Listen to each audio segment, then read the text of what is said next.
Danny Masterson dans la série The Ranch. Greg Again. Netflix. Les révélations s'enchaînent et les réactions aussi. Après avoir annulé la série House of Cards en raison des accusations d'agression sexuelle sur mineurs à l'encontre de l'acteur principal, Kevin Spacey, Netflix est sollicité pour en faire de même avec The Ranch. La raison cette fois, l'acteur principal, Danny Masterson, est accusé de viol, plus grand que à lire aussi de Seven à House of Cards, qui est Kevin Spacey, l'acteur oscarisé accusé d'agression sexuelle.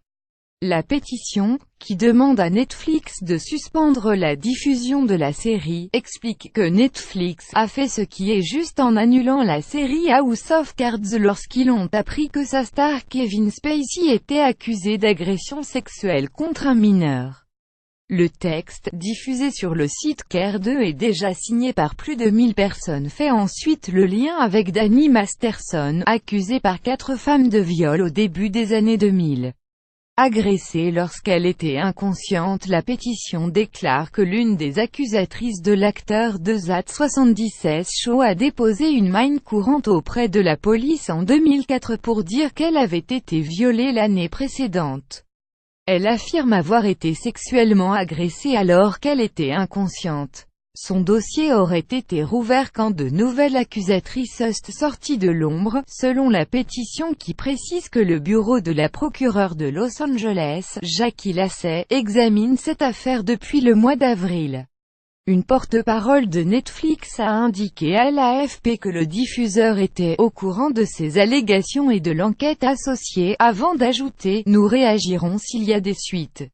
Une autre pétition contre Casey Affleck. Une autre pétition a également été postée sur le site change.org pour demander à l'Académie, qui remet les prestigieux Oscars, d'interdire à Casey Affleck, lauréat du prix du meilleur acteur l'an dernier pour Manchester by the Sea, d'assister à la prochaine cérémonie à cause d'accusations de harcèlement sexuel à égard de la part d'anciennes collaboratrices.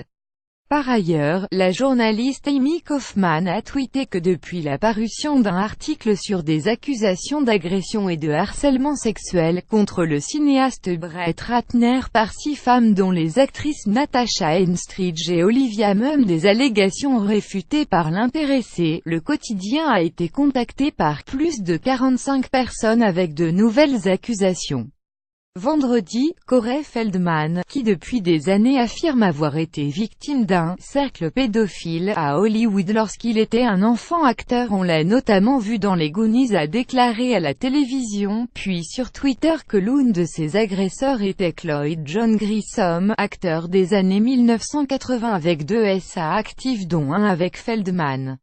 Enfin, l'agence de gestion de carrières artistiques Primary Wave Entertainment a mis en congé administratif David Guillot, l'un de ses managers, accusé par la comédienne Jessica Barth de l'avoir drogué et agressé sexuellement en 2012.